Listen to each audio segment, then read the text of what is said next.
Bismillahirrahmanirrahim. Assalamualaikum warahmatullahi wabarakatuh. Alhamdulillahi ala ihsanih wa syukru lahu ala taufiqi wa amtinani wa asyhadu an la ilaha illallah wahdahu la syarika lahu ta'ziman li sya'ni wa asyhadu anna Muhammadan abduhu wa rasuluhu da'ila ridwani. Allahumma salli alaihi wa ala alihi wa ashabihi wa ikhwani. Hadirin dan hadirat yang dirahmati Allah Subhanahu wa taala. Kita lanjutkan bahasan kita dari tafsir juz amma. Kita sampai pada surat Abasa. Abasa berarti bermuka masam, ya, bermuka masam. Surat ini dikategorikan oleh para ulama sebagai surat Makkiyah karena turun ketika Nabi SAW sebelum berhijrah di awal-awal dakwah Nabi SAW. Dan surat ini sebagaimana surat-surat Makkiyah yang lain juga masih menyebutkan tentang permasalahan hari kiamat, terutama di penghujung ayat, di penghujung surat. Allah mengingatkan tentang akan adanya hari kiamat yang Allah mengatakan hari tersebut dengan nama As-Sakhah, yaitu tatkala ditiupkan suara yang sangat kencang yang memekikkan telinga. Itu ditiupkannya sangkakala.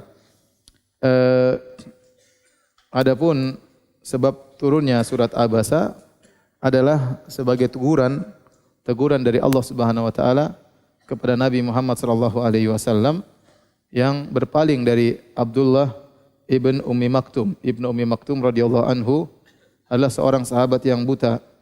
Ya.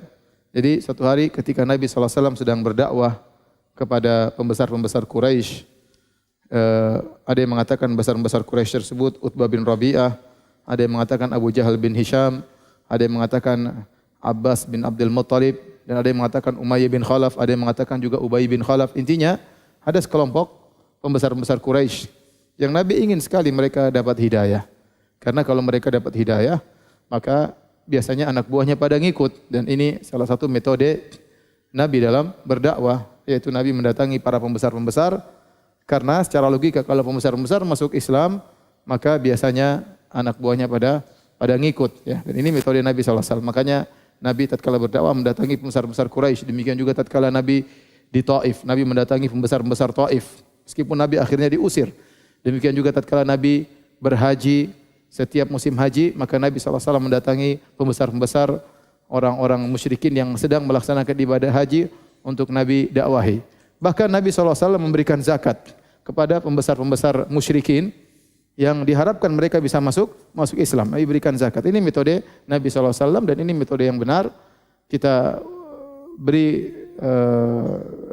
waktu untuk mendakwahi para pembesar-pembesar. Karena kalau para pembesar-pembesar tersebut masuk Islam atau dapat hidayah, maka di belakang mereka ada banyak orang yang akan biasanya ngekor kepada pemimpin-pemimpin mereka. Namun yang jadi masalah, waktu Nabi SAW sedang mendakwahi para pembesar-pembesar tersebut, datang Ibnu Ummi Maktum. Ibnu Ummi Maktum radhiyallahu anhu adalah seorang yang buta, dia tidak melihat. Dia tidak melihat dan dia tidak tahu Nabi SAW ya, sedang sibuk mendakwahi para pembesar-pembesar. Maka dia pun datang kepada Nabi SAW sementara Nabi sedang berdakwah. Kemudian dia mengatakan, "Ya Rasulullah arsyidni." Ya Rasulullah, berilah petunjuk kepadaku. Waktu Nabi sedang sibuk berdakwah, tahu-tahu datang Ibnu Maktum, maka Nabi pun berpaling darinya dengan berwajah masam. Seakan-akan Ibnu Maktum mengganggu konsentrasi Nabi yang sedang mendakwahi para pembesar-pembesar Quraisy. Waktu Nabi berpaling, maka datanglah teguran Allah Subhanahu wa taala dalam firman-Nya, Abasa wa tawalla. Dia bermuka masam dan dia berpaling. Allah langsung tegur Nabi sallallahu alaihi wasallam. Inilah sebab nuzulnya turun surat Abasa wa tawalla, yang artinya Abasa wa tawalla, dia bermuka masam dan berpaling. Bermuka masam itu mengkerut dahinya, itu namanya abus, ya. Abasa wa tawalla. Jadi Nabi ngelihat dengan wajah bermuka masam, kemudian dia berpaling. Subhanallah. Surat ini turun kepada Nabi SAW. Tidak ada yang tahu kecuali Nabi SAW. Bahkan Ibnu Ummi Maktum saja enggak tahu. Apakah dia tahu wajah Nabi bermuka masam? Dia tidak tahu, dia tidak lihat. Apakah dia tahu Nabi berpaling? Dia pun tidak tahu.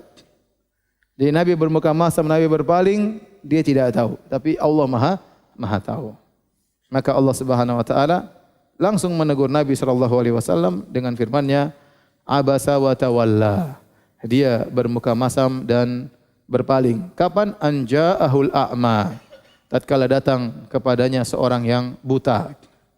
Di sini Allah menyebutkan, artinya ini orang buta, butuh perhatian, ya. Meskipun dia buta, dia semangat untuk ilmu. Jadi Allah tegur, Allah sebutkan al-a'ma. Ada orang buta datang, mestinya kau perhatikan. Ya, Allah menyebutkan buta ini sebagai sifat bukan untuk mencela, dan itu tidak mengapa kalau kita menyebutkan cacat seorang bukan dalam rangka mencela, bukan dalam rangka menghina, tapi menyebutkan sifatnya agar ada kejelasan. Ini dilakukan oleh para ahli hadis. Seperti mereka menamakan sebagian perawi dengan Al-A'mash, orang yang pandangannya agak rabun, Al-A'raj, orang yang pincang, padahal namanya Abdurrahman bin Hurmuz, ya, atau Sulaiman bin Mihran, tetapi mereka perawi-perawi ini lebih dikenal dengan gelarnya Al-A'mash dan Al-A'raj, dan ini disebutkan oleh para ulama bukan untuk mencela dan menghina, tapi itu sifat agar orang tahu maksud perawi ini si Abdurrahman atau si Sulaiman yang pincang atau yang pandangannya terganggu, ya. Hadirin dan hadirat yang dirahmati oleh Subhanahu wa taala, Allah Subhanahu wa taala waktu menegur Nabi sallallahu alaihi wasallam, tahu Nabi adalah Khalilur Rahman, kekasih Allah. Orang yang sangat dicintai oleh Allah Subhanahu wa taala di atas muka bumi ini. Namun salah ditegur. Ya, kalau kita punya kawan salah, kita cintai dia, kita tegur. Allah pun tegur Nabi sallallahu alaihi wasallam. Tetapi Allah tegur sangat halus. Bahkan Allah Subhanahu wa taala tidak mengatakan abusta wa tawallait, engkau bermuka masam, engkau berpaling, tidak. Allah tidak menggunakan kata ganti orang kedua. Tapi Allah menggunakan kata ganti orang ketiga, seakan-akan Allah berbicara tentang orang lain. Allah mengatakan abasa wa tawalla. Dia bermuka masam dan dia berpaling. Padahal ayat turun kepada siapa? Kepada Nabi sallallahu alaihi wasallam. Harusnya kan kamu bermuka masam, kamu berpaling. Tetapi demikian Allah menegur dengan begitu lembut kepada Nabi sallallahu alaihi wasallam dengan menggunakan kata ganti orang ketiga. Abasa wa tawalla. Dan Nabi beberapa kali salah, Allah tegur dalam Al-Quran, dalam beberapa ayat. Ya, sampai sekitar 7 kali kesalahan Nabi ditegur, ya, atau 6 kali. Tapi Allah tegur selalu dengan halus. Di antaranya dalam surat At-Taubah Allah menegur Nabi dengan berkata, "Afallahu anka lima adzinta lahum." Semoga Allah mengampuni engkau wahai Muhammad. Kenapa kau izinkan mereka, ya, tidak ikut perang misalnya? Kenapa kau izinkan mereka? Tetapi sebelum Allah menegur Nabi, Allah mengatakan afallahu anka. Allah sudah ampuni engkau, tapi tetap ada teguran, ya. Kalau kita kan kebalik, ente brengsek, ente kurang ajar, tapi ya saya maafkan lah biar. Allah mengedepankan pemaafan agar Nabi ya tahu bahwasanya Allah sayang kepada Nabi. Maka Allah mengatakan afallahu anka. Kau sudah diampuni Muhammad, tetapi tetap harus ditegur. Kenapa kau izinkan pada mereka? Ya, ini diantara metode Allah Subhanahu wa taala menegur Nabi sallallahu alaihi wasallam dengan cara yang selembut-lembutnya. Kemudian kata Allah Subhanahu wa taala, "Wa ma yudrika la'allahu yazakka." Tahukah kamu barangkali dia ingin bersihkan dirinya dari dosa? Ini tentang Ibnu Ummi Maktum. Dia datang, ya. Mungkin dia ingin bersihkan dirinya. Au yadzakkaru fatanfa'uhu dzikra. Atau dia mendapatkan pengajaran dan itu memberi manfaat kepadanya. Oleh karenanya, orang yang datang semangat ingin menuntut ilmu, kalau kita tidak ada halangan, maka kita beri waktu untuk dia, ya. Dia sudah semangat.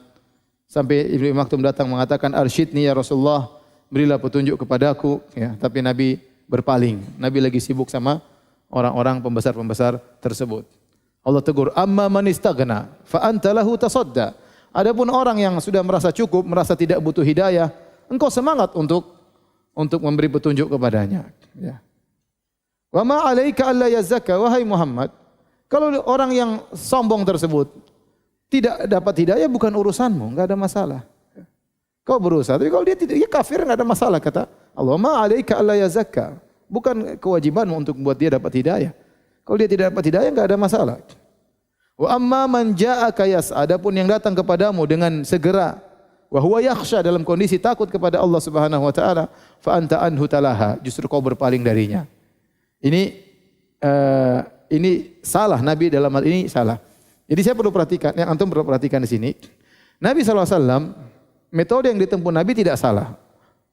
Memberi perhatian kepada para pembesar, kepada orang-orang kaya, sebagaimana saya sebutkan, Nabi sering melakukan demikian. Tetapi kesalahan di sini bukan Nabi berdakwah kepada orang kaya, bukan. Tetapi kesalahan Nabi di sini berpaling dari si miskin yang semangat datang, sementara fokus kepada orang kaya yang masih kafir yang tidak mau dengar pengajian. Paham? Jadi Nabi mau kasih pengajian, dia nggak mau. Orang kaya itu sombong. Amma man istaghna, dia merasa cukup. Tapi Nabi berusaha. Nabi mungkin punya ide, ini orang kaya dapat hidayah, yang belakang anak buahnya akan ikut. Ibnu Maktum kan sudah jelas Islam. Ini yang belum Islam, mau saya kasih apa? Hidayah. Itu semua mungkin ijtihad Nabi, tetapi salah. Tetapi apa? Salah. Ya. Jangan sampai disalahpahami, mengatakan tidak boleh mendakwahi orang kaya. Lihat, Nabi dakwahi orang kaya, akhirnya ditegur. Loh, jangan. Emang yang masuk surga cuma orang miskin aja?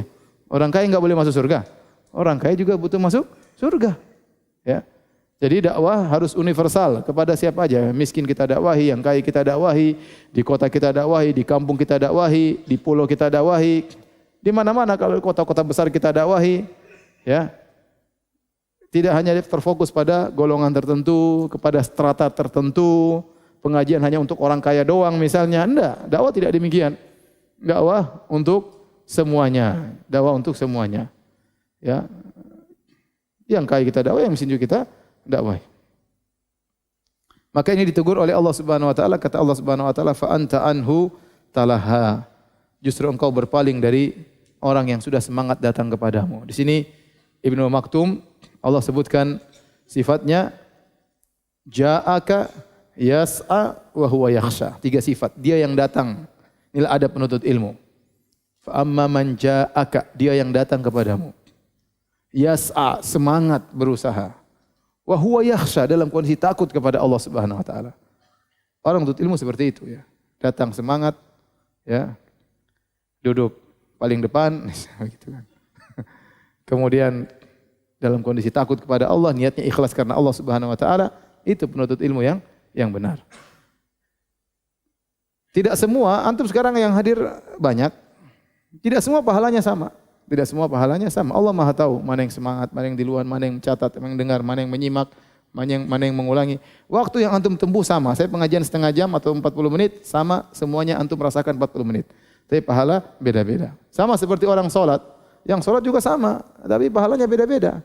Bisa jadi 2 orang, saf pertama, berdampingan, tapi pahalanya antara keduanya seperti antara langit dan bumi. Ya.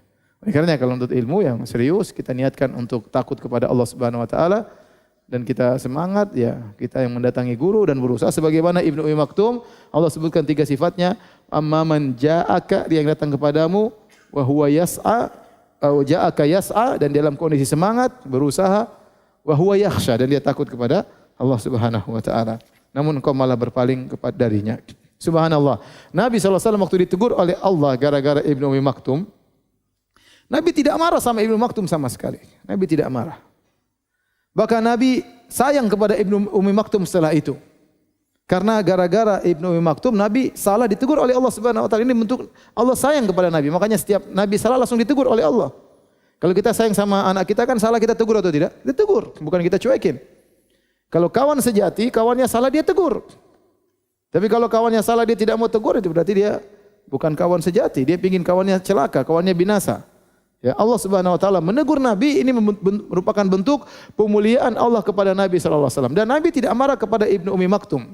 Disebutkan dalam riwayat, kalau Ibnu Maktum datang kepada Nabi, misalnya ketuk pintu, "Assalamualaikum," maka Nabi pun menyambut Ibnu Maktum dengan berkata, "Marhaban biman atabani fihi rabbi." Selamat datang yang gara-gara engkau Allah menegurku. Ente sih, gara-gara ente saya ditegur. Kalau kita begitu. Nabi tidak. Nabi subhanallah. Nabi justru dia menghormati Ibnu Maktum. Kalau Nabi, dan ini menunjukkan amanahnya Nabi. Kalau Nabi mau menyembunyikan surat dari Allah, Nabi akan sembunyikan surat ini. Tidak ada yang tahu surat ini. Siapa yang tahu? Tidak ada yang tahu. Ibnu Maktum aja enggak tahu. Dia buta, tidak lihat. Nabi bermuka masam, yang lihat Allah Subhanahu wa taala, Allah yang tegur. Tapi Nabi tidak menyembunyikan surat ini. Bahkan Nabi bacakan, bahkan termaktum Al-Quran. Bahkan kita dianjurkan untuk membacanya. Sebagian orang-orang sufi yang kebangatan, mereka mengatakan jangan sering baca surat Abasa. Kenapa? Nabi ditegur di situ. Benar itu ada seperti itu. Jangan sering baca surat ini. Loh kita bilang Allah tegur Nabi itu sayang atau benci? Sayang ya akhi. Sayang. Nabi jadi mulia enggak mulia? Nabi mulia setelah ditegur. Ada perbaikan. Makanya Nabi gembira ditegur dan Nabi senang sama Ibnu Maktum. Setelah itu Nabi muliakan Ibnu Ummi Maktum radhiyallahu anhu. Kalau Nabi pergi berjihad, yang jadi pengganti Nabi di kota Madinah Ibnu Ummi Maktum. Bayangkan. Jadi wakil Nabi. Padahal dia buta, tidak bisa melihat. Kenapa? Tidak lain adalah untuk memuliakan siapa? Ibnu Ummi Maktum. Ini orang ini pernah punya jasa kepada saya ditegur oleh Allah gara-gara dia. Itulah bedanya kita dengan siapa? Nabi sallallahu alaihi wasallam. Kalau kita gara-gara ente, saya ditegur sama bos. Ente sebabnya ente. Mungkin kita dendam enggak lupa-lupa ya. Nabi sallallahu alaihi wasallam justru menghormati Ibnu Maktum. Kemudian juga Nabi memberikan dia tugas yang bagus, tugas mulia, yaitu jadi tukang azan. Tukang azan yang salat subuh lagi. Salat subuh harus lihat fajar. Sementara Ibnu Maktum tidak bisa apa? Tidak bisa lihat. Tapi Nabi muliakan dia. Tenang, nanti ada yang kasih tahu dia. Fajar sudah terbit baru dia azan. Kenapa? Karena muadzin itu pahalanya besar. Sampai para ulama khilaf mana yang lebih afdal, muadzin atau imam. Sebagian ulama mengatakan imam yang lebih afdal, sebagian ulama mengatakan muadzin lebih afdal. Karena dia yang memanggil orang, orang semua datang dia dapat pahala. Besok saya mau azan. Benar ini sampai khilaf. Mana yang lebih utama, muadzin atau apa? Atau imam. Ya, sebagian ulama mengatakan imam lebih afdal, sebagian ulama mengatakan muadzin lebih afdal karena suaranya yang menggerakkan orang-orang akhirnya datang menuju ke masjid dan dia mendapat pahala banyak sekali. Makanya kata Nabi sallallahu alaihi wasallam, "Innal muadzdzinina atwalu nasi a'naqan yaumal qiyamah." Orang para muadzin pada hari kiamat paling tinggi, lehernya panjang, kelihatan dari jauh. Karena mereka selalu mengumandangkan, meninggikan kalimat Allah, maka mereka ditinggikan pada hari kiamat. Intinya Nabi sallallahu alaihi wasallam memuliakan Ibnu Maktum, dijadikan kalau Nabi pergi maka dia jadi pengganti Nabi di kota Madinah. Kalau azan maka dia ditugaskan untuk mengumandangkan azan padahal beliau radhiyallahu anhu adalah orang yang cacat tidak bisa melihat. Baik. Sudah ya? Hah? Sudah ya? Sudah? Itu baca Quran lah. Sudah aja ya? Hah? Sudah berapa menit? Hah? 15 menit? Kalla innaha tadhkirah. Kalla innaha tadhkirah. Kalla bisa dua artinya dalam tafsir. Bisa artinya sekali-sekali tidak, bisa artinya haqqan. Tergantung kalimat sebelumnya. Haqqan artinya sungguh benar. Kalla itu dalam bahasa Arab bisa dua makna. Terkadang artinya sekali-sekali tidak. Tidak benar. Ya. Seperti firman Allah Subhanahu Wa Taala, apa namanya? Ammal insanu idza mabtalahu rabbuhu fa akramahu wa na'amahu fa yaqulu rabbi akraman wa amma idza mabtalahu fa qadara alaihi rizqahu fa yaqulu rabbi ahanan. Kalla. Adapun manusia kalau dia diberi kenikmatan oleh Allah, diberi kekayaan, maka dia mengatakan Allah telah memuliakan aku. Adapun jika Allah mengujinya, lantas Allah menyempitkan rezekinya, dia berkata Allah telah menghinakan aku. Maka Allah bantah. Kalla. Artinya apa? Benar atau sekali-sekali tidak? Benar atau sekali-sekali tidak? Sekali-sekali tidak. Karena bukan begitu. Allah memuliakan atau menghinakan orang bukan dari rezeki, bukan dari duit, bukan dari harta. Itu barometernya orang kafir. Merasa kalau duit banyak berarti dimuliakan Tuhan. Kalau duit enggak punya berarti dihinakan Tuhan. Kata Allah, kalla, sekali-sekali tidak demikian. Bukan begitu. Ukuran Allah adalah inna akramakum indallahi atqakum. Yang paling mulia di sisi Allah yang paling bertakwa. Terkadang maknanya haqqan, benar demikian. Ya. Ya, seperti dalam ayat ini, kalla innaha tadhkirah. Ini bisa ahli tafsir khilaf, ada yang mengatakan kalla di sini artinya sekali-sekali, kembali kepada perbuatan Nabi, ya Rasulullah, sekali-sekali jangan begitu. Bukan begitu cara berdakwah, seakan-akan Allah mengatakan demikian. Caramu dengan cuek kepada Ibnu Maktum itu salah. Kalla, sekali-sekali tidak. Innaha tadhkirah, sungguhnya ini peringatan. Ini tafsiran pertama. Tafsiran kedua, kalla artinya haqqan. Ya, sungguh benar Al-Quran itu adalah apa? Peringatan. Bahwasanya ayat-ayat ini adalah peringatan, sungguh-sungguh peringatan bagi kalian wahai orang-orang yang membaca Al-Quran. Ini ada khilaf di kalangan ahli tafsir. Tergantung kita menafsirkan dengan cara yang mana. Kata Allah, "Faman syaa'a dzakarah." Ya. Barang siapa yang menghendaki, tentu ia akan memperhatikannya. Ya. Ada peringatan dari Allah. Yang ingin mendapat petunjuk, silakan. Yang tidak mau, silakan. Ya, Allah kasih petunjuk. Yang memilih petunjuk silakan, yang enggak mau silakan. Pilihan di tangan kita. Kita memilih. Makanya Allah mengatakan, "Faman syaa'a falyu'min wa man syaa'a falyakfur." Barang siapa yang ingin maka beriman, barang siapa yang tidak ingin silakan kafir, kata Allah Subhanahu wa taala. Allah tidak butuh dengan keimanan kita dan Allah tidak rugi dengan kekufuran kita. Semua keimanan kekufuran kembali kepada kita sendiri. Wa may yashkur fa inna ma yashkuru li nafsihi. Barang siapa yang bersyukur, beribadah, maka itu kembali kepada dirinya sendiri. Dia berterima kasih kepada dirinya sendiri. Maka dalam hadis kata Allah Subhanahu wa taala, "Ya ibadi, law anna awwalakum wa akhirakum wa insakum wa jinnakum kanu ala atqa qalbi rajulin wahidin minkum ma zada fi mulki syai'a." Wahai hamba-hambaku, kalau kalian dari awal dari Adam sampai terakhir sampai manusia terakhir di hari kiamat kelak, semuanya hatinya seperti hati orang paling bertakwa di alam semesta. Semuanya seperti Nabi Muhammad sallallahu alaihi wasallam. Jin manusia semuanya seperti Nabi Muhammad SAW. Semuanya seperti Jibril. Kata Allah, "Ma zada fi mulki syai'a." Tidak akan menambah kekuasaanku sama sekali. Tidak ada. Itu kembali pada kalian. Sebaliknya kata Allah Subhanahu wa taala, "Lau anna awwalakum wa akhirakum wa insakum wa jinnakum kanu ala afjari qalbi rajulin wahidin minkum ma naqasa min mulki syai'a." Seandainya kalian dari awal sampai akhir, jin dan manusia, semuanya hatinya seperti Firaun. Semuanya seperti iblis. Tidak akan mengurangi kekayaan Allah sama sekali. Jadi Allah suruh milih, terserah ente. Beriman silakan, mau kufur silakan. Kalian akan merasakan sendiri. Ya, faman syaa'a falyu'min, faman syaa'a falyakfur. Wa man yashkur fa innamal yashkuru nafsi. Ya, faman kafara fa inna rabbi ghaniyyun karim. Barang siapa yang kufur, Allah Maha Kaya. Kata Allah Subhanahu wa taala, ya, fi suhufim mukarramah. Dalam lembaran-lembaran yang dimuliakan. Ada yang mengatakan lembaran-lembaran ini maksudnya adalah Lauhil Mahfuz. Peringatan tersebut sudah tercatat di Lauhil Mahfuz, ya.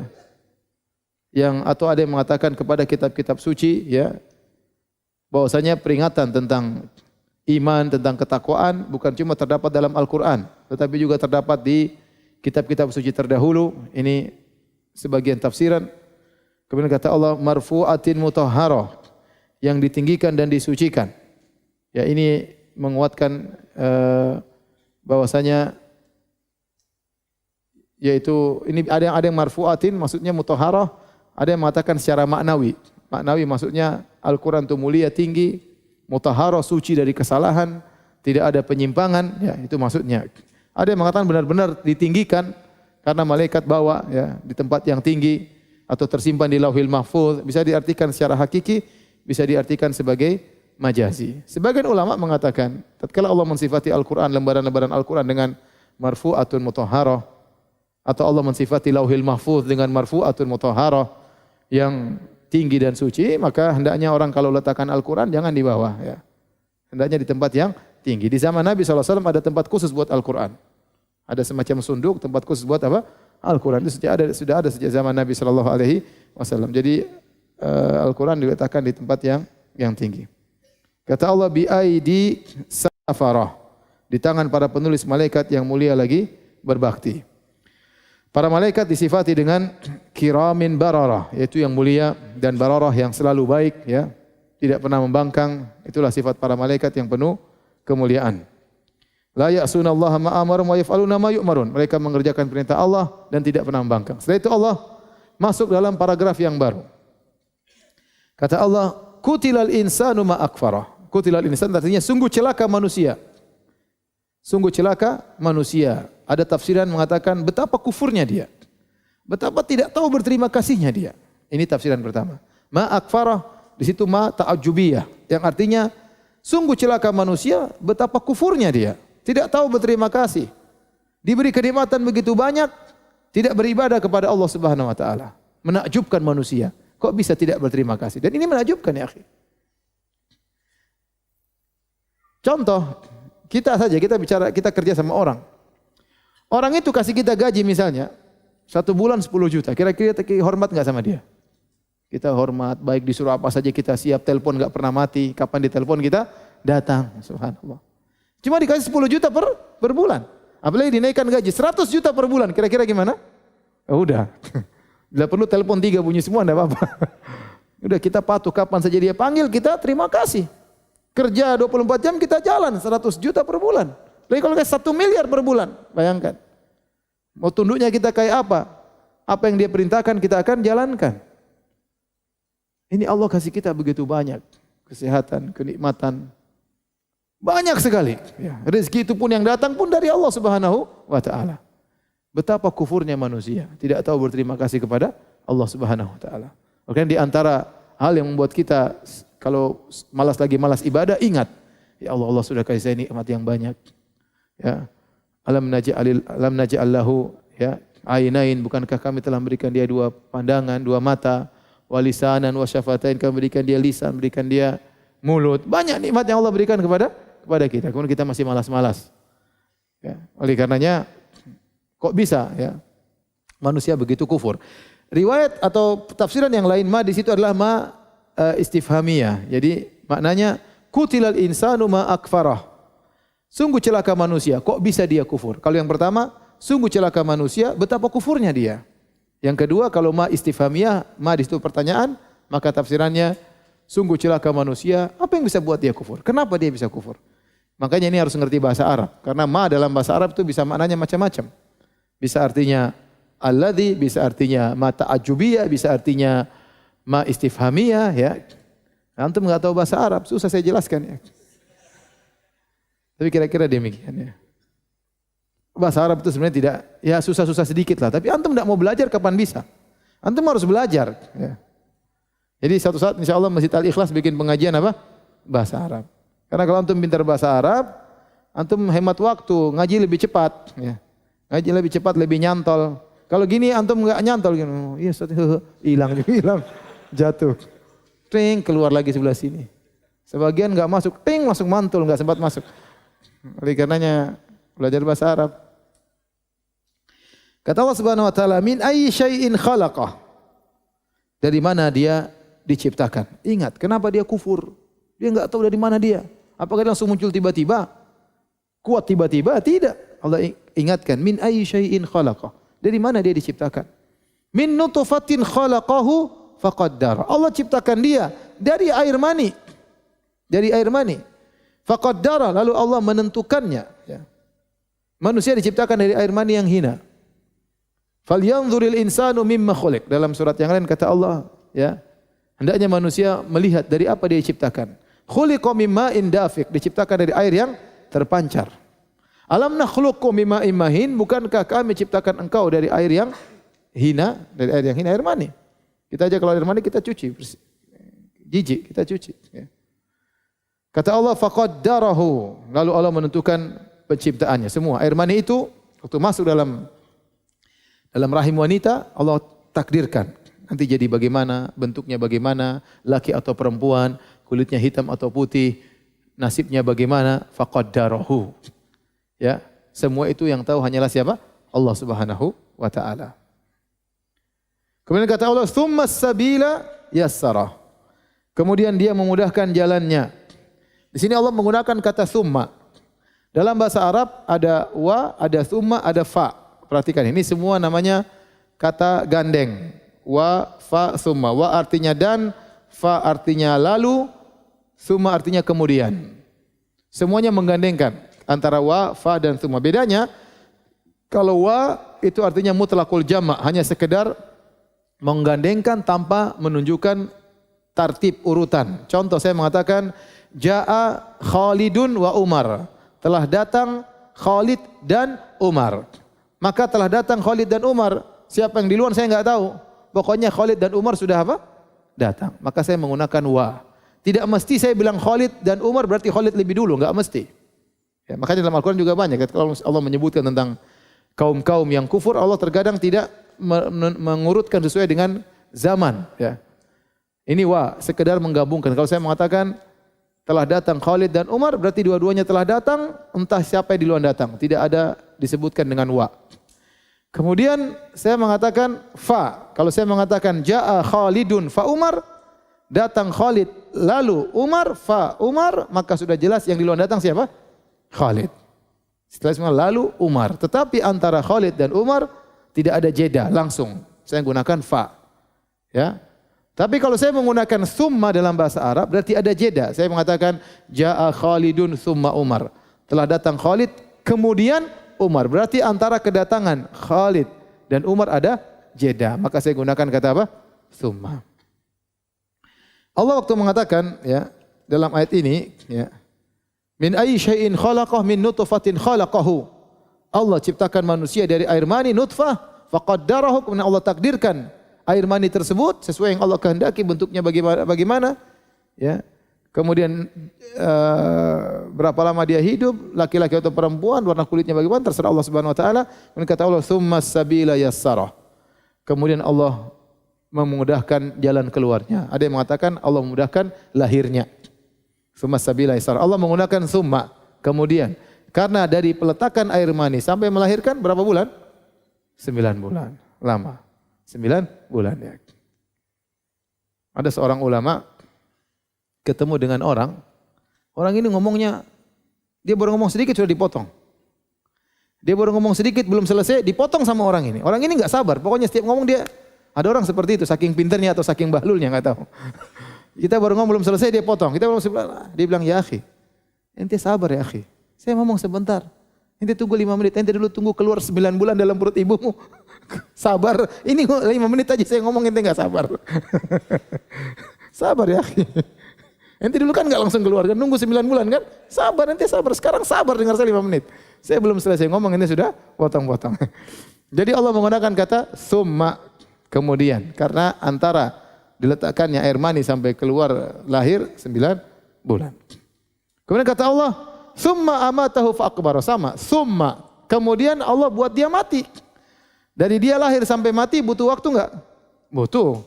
Ada yang mati masih kecil, ada yang 80 tahun, ada yang 70 tahun, ada yang 17 tahun ya. Sehingga Allah menggunakan kata apa? Summa. Kemudian kata Allah fa'akbara, lalu Allah kuburkan. Begitu dia mati, lalu Allah kuburkan. Ini dalil kata para ulama bahwasanya antara kematian dengan pengkuburan jangan ditunggu lama-lama karena Allah menggunakan kata apa? Fa. Allah tidak mengatakan summa akbara, tapi kata Allah fa akbara. Maka dianjurkan seorang kalau sudah meninggal segera dilaksanakan pengurusan jenazah dan segera dikuburkan, jangan ditunda lama-lama kecuali ada kemaslahatan yang benar-benar darurat. Kemudian dia dikuburkan, masuk dalam kuburan di alam barzah. Allah menggunakan summa lagi. Summa idza syaa, kalau Allah berkehendak ansyara, Allah bangkitkan dia. Antara dia masuk dalam alam barzah sampai dibangkitkan berapa tahun? Banyak, enggak tahu. Antara dia dikuburkan sampai dibangkitkan di padang mahsyar entah berapa ratus tahun, entah beribu-ribu tahun. Allah menggunakan kata apa? Summa idza syaa, kalau Allah berkehendak Allah akan bangkitkan dia. Kalla lamma yaqdi ma amarah. Sekali-sekali jangan manusia itu belum melaksanakan apa yang diperintahkan Allah kepadanya.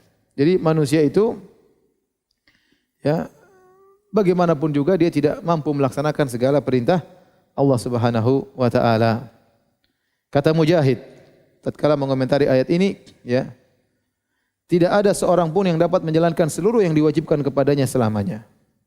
Ya, ini menunjukkan dia hendaknya beristighfar kepada Allah, bertobat kepada Allah Subhanahu wa taala. Meskipun dia berusaha, ya dia tidak bisa bersyukur kepada Allah sebagaimana mestinya. Tidak bakalan mampu. Tidak bakalan mampu. Maka dia hendaknya beristighfar kepada Allah Subhanahu wa taala. Setelah itu Allah masuk pada paragraf berikutnya.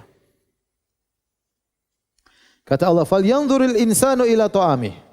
Hendaknya seorang memperhatikan makanannya. Allah suruh kita perhatikan yang kita makan. Falyanzuril insanu ila ta'amih. Hendaknya manusia melihat apa yang dia makan. Saya contohkan di situ. Contohnya dari mana buah apel berasal? Dari mana biji apel berasal? Tentu saja dari Allah. Lalu ditanam di mana apel tersebut? Tentu saja di tanahnya Allah. Siapa yang mengairi apel-apel tersebut? Allah. Dengan demikian semuanya datang dari Allah Subhanahu wa taala. Ya, kita tinggal makan. Kita enggak tahu bagaimana sejarah apel ini sampai di meja kita. Ini ceritanya panjang ya. Ini apel ini sampai tempat kita ceritanya panjang. Ada petaninya yang tanam, kemudian dia beri pupuk, kemudian turun hujan ya dan lain-lain, kemudian dia tumbuh ya. Untuk bisa tumbuh dia harus beli pupuk dari mana? Berarti butuh pabrik pupuk ya. Kemudian dia petik apel tersebut, kemudian dia bawa ke toko berarti butuh mobil, butuh beli mobil, mobil itu butuh bensin, butuh pom bensin, banyak sekali. Kemudian bawa ke supermarket, antum ada yang belikan bawa tinggal makan. Sebenarnya ini ceritanya panjang nih apal ya. Ya.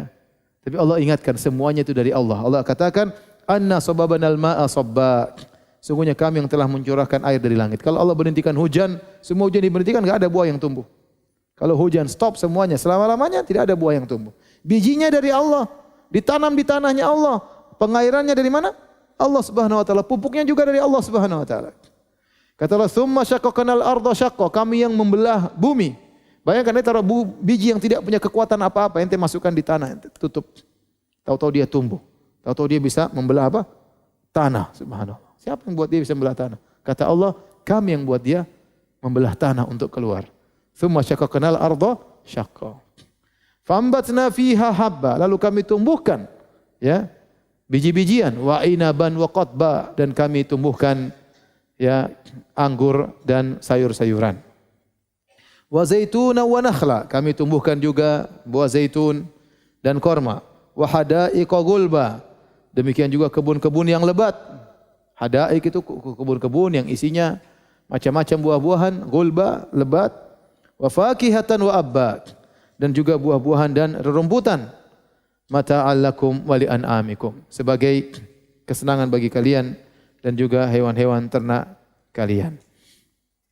Ini semua Allah ceritakan kepada kita agar kita jangan kufur, agar kita jangan lupa dengan Allah, agar kita mensyukuri nikmat Allah, bahkan nikmat tiap hari kita makan. Kita kadang-kadang kita lupa, seakan-akan nikmat itu sudah kewajiban Allah. Kenapa kita demikian? Karena tiap hari kita rasakan. Seorang itu baru merasakan kenikmatan tatkala hilang baru dia rasa. Tapi karena tiap hari kontinu kita selalu makan, seakan-akan ya sudah, itu sudah tugasnya Allah kasih makan kita. Sehingga kita lupa kalau itu nikmat harusnya kita syukuri. Nah, sekarang terkadang orang sakit, seorang sakit baru dia tahu betapa besar nikmat kesehatan. Terkadang dia terhalang dari makanan, lapar, dia tahu betapa besar nikmat makanan. Ya. Dalam tubuh kita ini banyak sekali kenikmatan yang berjalan setiap hari, yang terkadang kita lupa untuk mensyukurinya. Maka Nabi SAW mengingatkan, bukan kata kita dianjurkan untuk sholat duha. Kenapa? Karena setiap sendi di tubuh kita ini harusnya kita syukuri. Setiap kita bangun tidur ada ratusan sendi yang enak, yang membuat kita bisa bergerak. Itu yang kata Nabi harus kita syukuri, cukup dengan sholat 2 rakaat. Agar kita ingat bahwasanya setiap pagi kita dapat kenikmatan. Ya. Kenikmatan ini bisa jadi suatu saat Allah hentikan. Bisa jadi suatu saat Allah apa? Cabut. Namun karena seringnya kita dapat nikmat tiap hari tanpa berhenti-berhentinya, seakan-akan kita lupa itu suatu nikmat yang selalu tiap saat datang yang baru, Orang terkadang kalau kita sudah baikin dia, tiap hari kita kasih duit, dia lupa kalau itu bukan hak dia, dia lupa itu kebaikan. Sekali-sekali ente berhentikan baru kemudian dia, yo bos. Kemarin enggak bos, karena tiap hari kita kasih dia kayaknya sudah tugasnya bos. Kira-kira begitu. Gitu. Nah, kita itu begitu, karena tiap hari kita dapat kenikmatan, seakan-akan kita lupa ini dari Allah Subhanahu wa taala. Allah bisa dicabut kenikmatan. Lihat berapa banyak kaum muslimin di negeri-negeri yang lain dicabut kenikmatan tersebut. Nikmat keamanan dicabut. Mereka kelaparan sampai harus makan anjing, ya. Mereka ketakutan, ya. Di antara mereka ada yang berpuasa entah sahurnya apa, entah bukanya apa. Di antara mereka ada yang lebaran dengan mendengar letupan senjata. Kita alhamdulillah. Tapi kita sering lupa, makanya Allah ingatkan, falyanzuril insanu ila ta'am. Pertama lihat dirinya dulu, kamu itu siapa? Kamu harus syukur, kamu dulu kedua air mani. Enggak punya nilai apa-apa, hina, dibuang, dicuci, kalau dikasih sabun dibuang. Tapi kemudian jadi manusia. Maka jangan sombong. Kok bisa kufur? Kok bisa tidak beribadah kepada Allah? Kalau Allah lihatkan, setelah lihat dirimu, sekarang lihat makananmu. Itu makanan dari mana? Dari bumi siapa makanan tersebut? Dari Allah Subhanahu wa taala. Kenapa tidak bersyukur?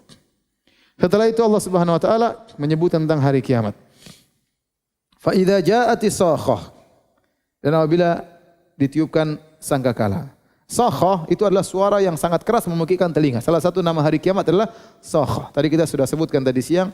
Salah satu nama hari kiamat Tomah, yaitu malapetaka yang meliputi segalanya.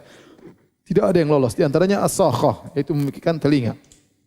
Kata Allah, yauma yafirul mar'u min akhi. Ketika ditiupkan sangkakala, maka seorang akan lari dari saudaranya. Wa ummihi wa abi. Dia akan lari meninggalkan ibunya dan bapaknya. Wa sahibatihi wa bani. Dia akan meninggalkan istrinya dan anak-anaknya. Kenapa? Likulli imri'in minhum yawma idzin sya'nu yughni. Masing-masing sibuk dengan urusannya. Itu hari yang sangat dahsyat, hari yang sangat dahsyat. Antum bayangkan, antum di padang mahsyar, antum lari meninggalkan orang-orang terdekat antum. Siapa yang tidak sayang kepada kakak dan adiknya? Siapa yang tidak sayang kepada ayah dan ibunya? Siapa yang tidak sayang kepada istrinya, teman tidurnya? Siapa yang tidak sayang kepada anak-anaknya, buah hatinya? Yang anaknya minta apa saja dia berikan. Saya kemarin ketemu ikhwan, dia bilang, alhamdulillah Ustaz, anak saya sudah kerja. Kenapa? Waduh, anak-anak itu kalau diminta apa-apa, pokoknya harus ada aja. Dia nggak tahu bapak cari uang kayak apa. Setengah mampus diomelin pula. Tapi namanya karena kita sayang sama anak-anak, anak-anak minta apa saja, kita berusaha apa? Penuhi. Betapa sayangnya kita kepada buah hati kita. Namun pada hari kiamat kelak kita kabur meninggalkan anak-anak kita. Kenapa? Masing-masing kita punya urusan, masing-masing kita harus bertanggungjawabkan amal solehnya. Sebagian ahli tafsir mengatakan, kenapa seorang lari dari saudaranya pada hari kiamat kelak? Karena dia tidak mau dituntut. Karena masing-masing kita belum tentu menunaikan hak orang terdekatnya. Saya belum tentu bisa menunaikan hak istri saya. Saya belum tentu bisa menunaikan hak anak-anak saya. Saya belum tentu bisa menunaikan hak ayah dan ibu saya. Saya belum tentu bisa menunaikan hak kakak dan adik saya. Daripada saya dituntut mereka, mending saya kabur. Ini tafsiran sebagian ulama. Maka dia kabur tidak ingin dituntut. Karena hari tersebut hari yang sangat dahsyat. Seorang kalau bisa ngambil kebaikan sebanyak-banyaknya, dia ingin selamat. Dia khawatir jangan-jangan anak saya malah minta kebaikan saya, mending saya kabur. Itu tafsiran. Tafsir yang lain, karena masing-masing punya urusan sehingga tidak peduli dengan yang lainnya. Makanya kata Nabi SAW, yuhsyarun nasu yaumal qiyamati hufatan uratan gurlan bulman. Manusia akan dibangkitkan pada hari kiamat dalam kondisi tidak berpakaian, belum disunat. Ya, maka Aisyah mengatakan, alaysa yanzuru ba'dhum ila awrati ba'd, bukankah sebagian akan melihat yang lain? Kalau laki-laki perempuan barang-barang telanjang, bukankah saling melihat? Kata Nabi, al-amru asyaddu min an yanzura ba'dhum ila awrati ba'd. Perkaranya sangat dahsyat, tidak sempat seorang melihat aurat yang lain, tidak sempat. Orang kalau udah gempa mau lihat urusan itu enggak mikir masalah itu.